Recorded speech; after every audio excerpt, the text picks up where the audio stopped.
नमस्कार दोस्तों, स्वागत है आप सभी का सुपर आईएएस पर।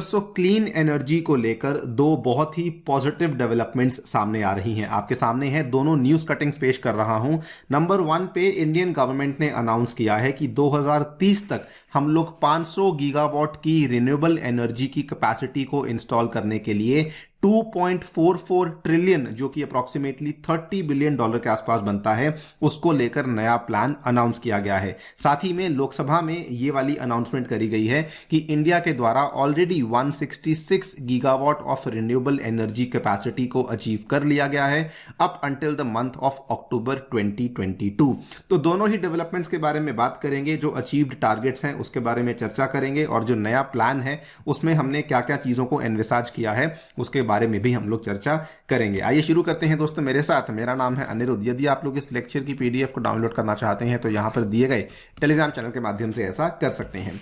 ऑल राइट, सबसे पहले अगर हम लोग अचीव्ड टारगेट्स की बात करें तो बेसिकली इंडिया ने 2022 के अंत तक ये प्लान किया था कि हम लोग 175 gigawatts of renewable energy capacity को इंस्टॉल कर लेंगे। जस्ट थोड़ा सा ही पीछे हैं, we have already installed a total of almost 166 gigawatt. Precisely बोलें तो 165.94 gigawatt of renewable energy capacity को हमने ऑलरेडी इंस्टॉल कर लिया है in the country as of October 31, 2022। अभी 2 महीने बाकी हैं, तो शायद पॉसिबली इस डेटा में भी हमें और इंक्रीमेंट देखने को मिल सकता है। अच्छी खबर यहां पर यह है कि इंडिया में जो टोटल हमारी इंस्टॉल्ड जनरेशन कैपेसिटी है दैट इज अप्रॉक्सीमेटली 409 गीगावाट, और उसमें अब जो रिन्यूएबल एनर्जी का शेयर है वो काफी बढ़ चुका है। ऑलमोस्ट 42.26% के आसपास हमें ये वाला शेयर देखने को मिल जाता है। अगर हम लोग पर्टिकुलरली विंड पावर के प्रोजेक्ट्स की बात करें तो गवर्नमेंट ने असल में 2015 में यह प्लान किया था कि जो टोटल हम लोग 175,000 मेगावाट का रिन्यूएबल एनर्जी इंस्टॉल करेंगे उसमें 60,000 मेगावाट यानी कि 60 गीगावाट का जो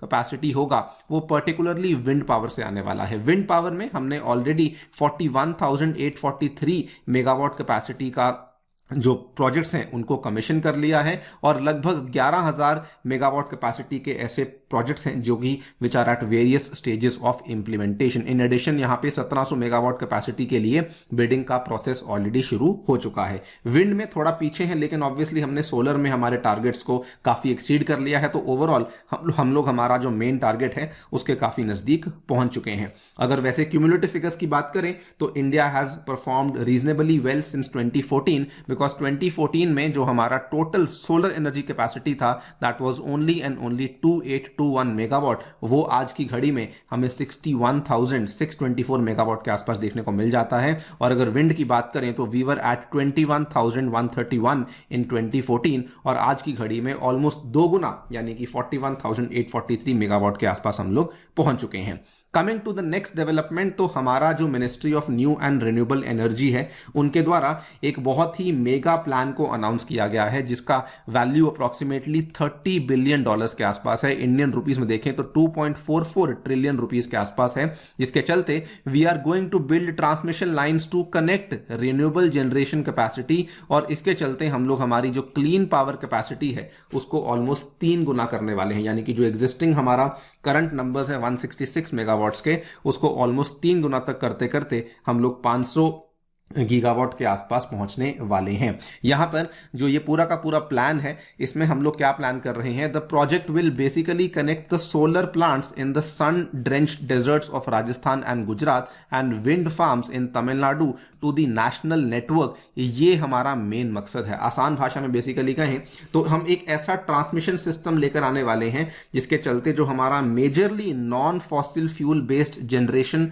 सेंटर्स हैं और जो हमारे साथ में जो नेशनल ग्रिड है उन दोनों को हम लोग साथ में कनेक्ट करने वाले हैं। इसका आउटकम क्या होने वाला है, it will ultimately help boost India's inter regional transmission capacity from 112 gigawatts to 150 gigawatts by the end of the decade. जितना ज्यादा इंटर रीजनल ट्रांसमिशन कैपेसिटी बढ़ेगा उतना ज्यादा हमारी नेशनल ग्रिड के अंदर बेसिकली रिन्यूएबल एनर्जी का जो पूरा का पूरा एनर्जी है उसका इस्तेमाल भी आपको बढ़ता हुआ देखने को मिलने वाला है। इस प्लान में we are envisaging approximately 50,890 circuit kilometre transmission lines. अगर हम लोग बात करें सब स्टेशन कैपेसिटी की तो लगभग यहां पे 4.5 लाख मेगा वोल्ट एम्पेयर के आसपास की सब स्टेशन कैपेसिटी को हम लोग ऐड करने वाले हैं। नॉट जस्ट दैट, इसमें हम लोग बहुत सारे ट्रांसफॉर्मर्स को बनाएंगे, हाई वोल्टेज लाइंस को बनाया जाएगा which will carry power for long distances, और साथ ही में सबमरीन केबल्स की भी लेइंग डाउन करी जाएगी to ship the electricity from the offshore wind projects. By the way आपको बता दें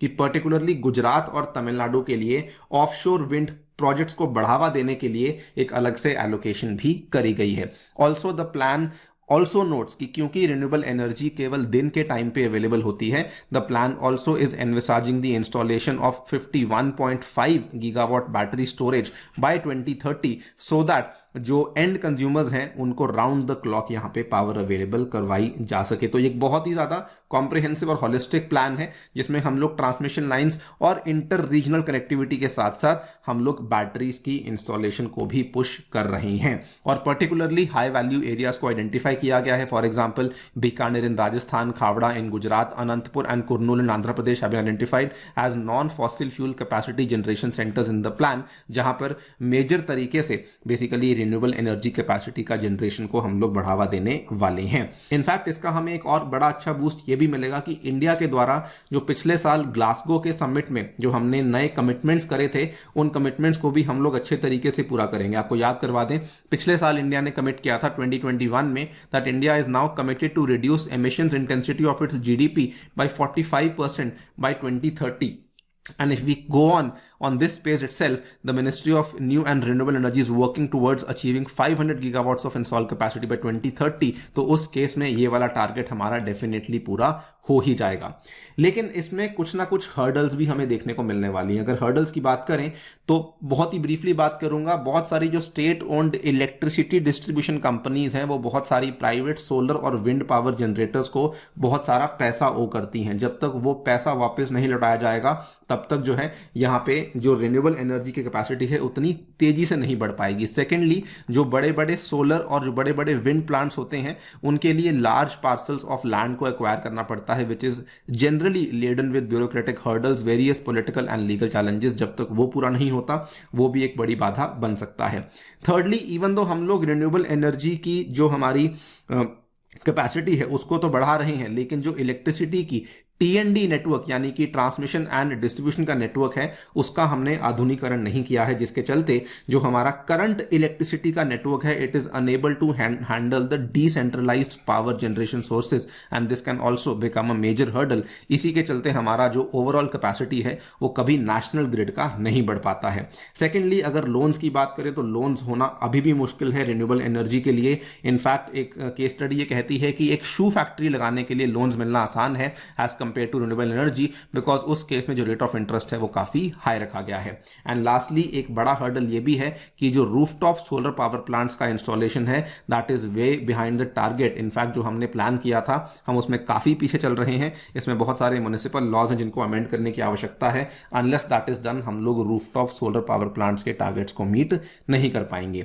सो दीज आर सर्टेन हर्डल्स जिनको हमें क्रॉस करना है। Once this is done then obviously हमारे जो टारगेट्स हैं वो तो मीट होंगे ही होंगे, लेकिन ओवरऑल जो हमारी ग्रोथ है वो भी एक काफी ज्यादा बैलेंस्ड ग्रोथ हमें देखने को मिल सकती है। आप लोग क्या सोचते हैं इस पूरे प्लान के बारे में? डेफिनेटली बताइए हमें कमेंट सेक्शन में। जाने से पहले साथियों बताना चाहूंगा टेक्स्ट बुक आपके लिए लाया है सुपर कोचिंग, जिसके चलते आप अपने घर बैठ के GS courses, GS CSAT courses, optional courses सभी की तैयारी कर पाएंगे मात्र और मात्र 24,000 रुपए में, अगर आप लोग मेरा कूपन कोड यूज करते हैं दैट इज अनिरुद्ध। और इसमें आपको 4 मंथ्स का एक्सटेंशन भी दिया जाएगा on top of the 12 months. इसमें आपको मेरे द्वारा बनाया हुआ जो लेटेस्ट साइंस एंड टेक्नोलॉजी का कोर्स है वो भी अवेलेबल करवाया जाएगा।